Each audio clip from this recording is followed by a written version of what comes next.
بسم اللہ الرحمن الرحیم نحمدہ و نصلی علی رسولہ الکریم اما بعد۔ تمام ناظرین کو السلام علیکم ورحمۃ اللہ وبرکاتہ۔ حج کا موسم قریب آ چکا ہے اور ایام حج ہمارے شروع ہو چکے ہیں۔ ہم جانتے ہیں کہ شوال، ذوالقعدہ اور ذی الحج یہ تین حج کے مہینے ہیں اور انہی میں حج کی جو تیاری ہے وہ کی جاتی ہے۔ لیکن گزشتہ سال کی طرح اس سال بھی ہم جس مصیبت میں اور جس بلا کے اندر مبتلا ہیں، دعائیں بھی ہو رہی ہیں، تدابیر بھی ہو رہی ہیں، لیکن ابھی تک مسلمانوں کے اوپر سے اس ابتلا کا وقت جو ہے وہ ختم نہیں ہوا، اور اسی وجہ سے اس سال بھی ابھی تک حج کے بارے میں کوئی واضح پالیسی ہمارے سامنے نہیں آ رہی۔ تیاریوں کے لیے بھی وقت چاہیے ہوتا ہے۔ حج پالیسی عام دنوں میں حج سے تقریباً حج کے مہینے سے 6 سے 8 مہینہ پہلے آ جاتی تھی اور اس کے بعد پھر اس کی تیاریاں کی جاتی تھیں، لیکن ابھی تک سعودی حکومت نے کوئی فیصلہ نہیں کیا ہے۔ آخری خبر یہ ہے کہ جو سمری اور جو ڈرافٹ منظوری کے لیے وہاں پہ شاہ کو بھیجا گیا ہے، شاہ سلمان حفظہ اللہ کو، تو اس میں یہ بات کہی گئی ہے کہ بیرون ملک سے کم و بیش 60,000 کے قریب حجاج جو ہیں وہ تشریف لائیں اور اس سال حج ادا کریں۔ ان 60,000 بیرون کے حجاج میں کتنے ہوں گے، کس ملک سے کتنے آئیں گے، اس کی ترتیب اور اس کی تفصیل ابھی آنا باقی ہے، جس کا انتظار ہے۔ البتہ یہ بات طے ہے کہ جو حجاج وہاں تشریف لے کے جائیں گے ان کو جانے سے پہلے کرونا کی ویکسین کروانی ضروری ہوگی، اور ان کے لیے لازمی ہوگا کہ وہ کرونا ویکسین کروا چکے ہوں، اور یہ ویکسین بھی کسی سرکاری ادارے سے تصدیق شدہ ہونی چاہیے، یعنی جو آپ ویکسین لگوائیں وہ کسی سرکاری ادارے سے لگوائیں اور اس کا سرٹیفکیٹ آپ کے پاس کسی سرکاری ادارے کا ہو۔ پاکستان میں چونکہ کچھ پرائیویٹ ادارے بھی یہ ویکسین لگوا رہے ہیں، جو حضرات وہاں سے لگوائیں تو ان کے لیے بھی ضروری ہے کہ وہ اپنے اس سرٹیفکیٹ کی تصدیق کسی سرکاری ادارے سے کروائیں جو کہ پبلک ہیلتھ کے حوالے سے ان کی تصدیق کر رہا ہو۔ سب سے بہتر تو یہی ہے کہ جو ویکسین لگے آپ کو وہ سرکاری جگہوں سے لگے جہاں پہ سرکاری طور پہ ویکسین لگائی جا رہی ہیں پورے ملک میں۔ لیکن اس میں ایک رکاوٹ یہ آ رہی ہے کہ سعودی عرب نے صرف 4 ویکسین جو ہیں وہ منظور کی ہیں، اور ان 4 میں سے فی الوقت پاکستان میں صرف ایک ویکسین ہے کہ جو پچھلے ہفتے پاکستان کے کچھ شہروں میں لگنا شروع ہوئی ہے، ورنہ اس سے پہلے پورے پاکستان میں چائنا کی سینوفارم کے نام سے جو ویکسین تھی وہ لگی ہے۔ اور یہ ویکسین جو چائنا کی ویکسین ہے جو لگ چکی ہے، اکثر لوگوں کو اس کی 2 ڈوز لگ چکی ہیں اور بہت سے لوگوں نے اس کی ابھی پہلی ڈوز لی ہے، تو ان کے لیے یہ ویکسین سعودی حکومت کے لیے قابل قبول نہیں ہے۔ ہمارے مذہبی امور کے وزیر جناب ڈاکٹر نور الحق قادری صاحب حفظہ اللہ نے سعودی حکومت کے ساتھ رابطہ کیا ہے اور ان سے درخواست کی ہے کہ صرف ایک پاکستان نہیں بلکہ اور بھی کئی ممالک میں سب سے پہلے چائنا کی ویکسین لگی ہے، تو لہٰذا انہوں نے درخواست کی ہے کہ اس ویکسین کو بھی وہ منظور کریں، کیونکہ WHO سے یہ منظور شدہ ویکسین ہے۔ یہ 4 ویکسین جو ہیں ان میں ایک تو بایون ٹیک ہے، دوسری کا نام ہے ایسٹرازینیکا اور تیسری ہے ماڈرنا۔ یہ 3 ویکسینیں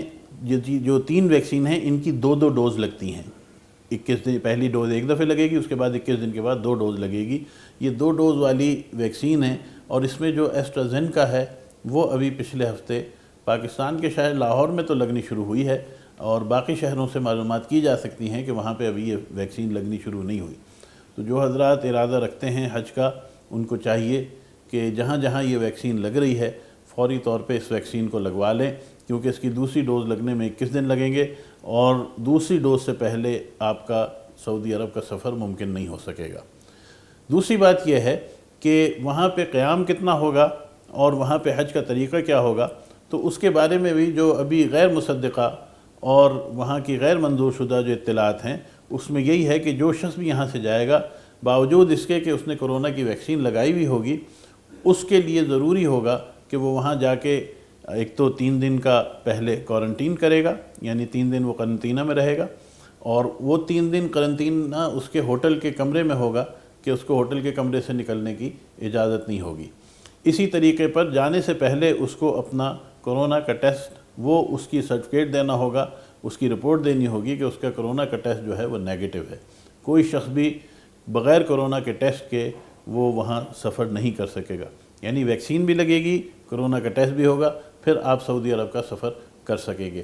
اس کے بعد پھر آپ وہاں پہنچیں گے تو 3 دن کا قرنطینہ ہوگا، اور اس کے بعد پھر آپ کو اجازت ہوگی حج کے مناسک ادا کرنے کی، یعنی پہلے جیسے جو لوگ جائیں گے تمتع کا انہوں نے احرام باندھیں گے، تو یقینی بات ہے کہ پہلے وہ عمرہ کریں گے، تو عمرے کے لیے وہی جو پہلے صورتحال تھی عمرے کی کہ گروپ بنیں گے، گروپ کے مطابق گروپ جو لیڈر ہوگا وہ ذمہ دار ہوگا، پورے گروپ کو لے کے جائے گا، ایک مخصوص وقت کے اندر وہ اپنا عمرہ مکمل کریں گے، اور عمرہ مکمل کر کے وہ حرم سے باہر آ جائیں گے۔ اسی طرح باقی نمازوں میں جانے کے لیے بھی ان کو پہلے سے اپائنٹمنٹ لینی ہوگی، ہر شخص کو اپنے موبائل فون میں ایک ایپ ڈاؤن لوڈ کرنی پڑے گی، جس کے ذریعے وہ نمازوں کے لیے اوقات اپنے فکس کرے گا، اور انہی نمازوں کے اندر وہ حرم میں جا سکے گا۔ اس کے علاوہ جو لوگ ہوٹلوں میں ٹھہریں گے تو ان کو اجازت نہیں ہوگی کہ وہ اپنے ہوٹلوں سے بلا وجہ باہر نکلیں یا بازاروں میں پھریں یا ادھر ادھر جانے کے لیے ان کو اجازت نہیں ہوگی۔ اور اس کی کیا صورت ہوگی؟ وہاں پہ انسان بازار میں نہیں جا سکے گا، وہاں کسی مارکیٹ میں نہیں جا سکے گا، تو پھر کیسے وہ اپنی ضروریات پوری کر سکے گا؟ تو اس کی ابھی تفصیل آنا وہ باقی ہے۔ تو بہرحال یہ وہ چیزیں ہیں کہ جو فی الوقت سامنے آئی تھیں۔ مدینہ منورہ کے لیے بھی جو ٹریولنگ ہوگی وہ بھی اسی طرح کنٹرول ٹریولنگ ہوگی، ہر شخص اپنی مرضی سے نہیں جا سکتا، بلکہ وہ اسی گروپ کے ساتھ موو کرے گا اور اسی گروپ میں جائے گا۔ مدینہ منورہ میں بھی مسجد نبوی میں حاضری وہ بھی آپ کی ایپ کے ذریعے ہوگی، اور وہاں پہ معاج شریف پہ جو سلام پیش کرنا ہوگا وہاں پہ بھی یہی صورتحال ہوگی کہ آپ کو ایپ کے ذریعے ٹائم دیا جائے گا، جتنے لوگوں کو ٹائم دیا جائے گا وہ اسی وقت میں جا کے سلام پیش کر کے وہاں سے نکل آئیں گے۔ یہ بھی سننے میں آ رہا ہے کہ دیگر زیارات جو مدینہ منورہ کی ہیں یا مکہ مکرمہ کی ہیں ان کو بند کر دیا جائے گا، اور وہاں پہ بھی عوام کو جانے کی اجازت نہیں ہوگی۔ منی اور عرفات میں بھی خیموں کا ایک مخصوص حصہ کھولا جائے گا، پورے منی کو نہیں کھولا جا رہا، بلکہ جمرات کے قریب ترین حصے جو ہیں ان کو کھولا جائے گا، اور وہیں پہ حاجی جو ہیں وہ قیام کریں گے، اور عرفات کا بھی ایک حصے کے اندر ان حاجیوں کو ٹھہرایا جائے گا، کیونکہ اندازہ ہے کہ سارے مل ملا کے تقریباً 1.5 پونے 2 لاکھ حاجی ہوں گے، تو وہ ایک بہت چھوٹی جگہ میں عرفات میں آ جائیں گے، اور وہاں پہ ان کو رکھا جائے گا۔ وہاں پہ بھی جو ان کا قیام ہوگا اس کو بھی مختصر کرنے کی کوئی صورت بنائی جا رہی ہے۔ جمرات کے لیے جو وقت طے ہوگا، ہر شخص کو جمرات کے لیے جانے کے لیے وقت طے ہوگا، اس کے لیے اس کو گاڑی مہیا کی جائے گی، وہ پیدل نہیں جائیں گے بلکہ وہ وہاں سے گاڑی کے ذریعے جائیں گے، اور جمرات کر کے وہ وہاں سے گاڑی سے پھر اپنے خیمے میں واپس آئیں گے۔ خیموں کے باہر بھی جمگٹا لگانے کی، جمع ہونے کی اجازت نہیں ہوگی۔ یہ وہ سب معلومات ہیں کہ جو مختلف ذرائع سے ہم تک پہنچ رہی ہیں، لیکن امید ہے کہ انشاءاللہ اسی ہفتے میں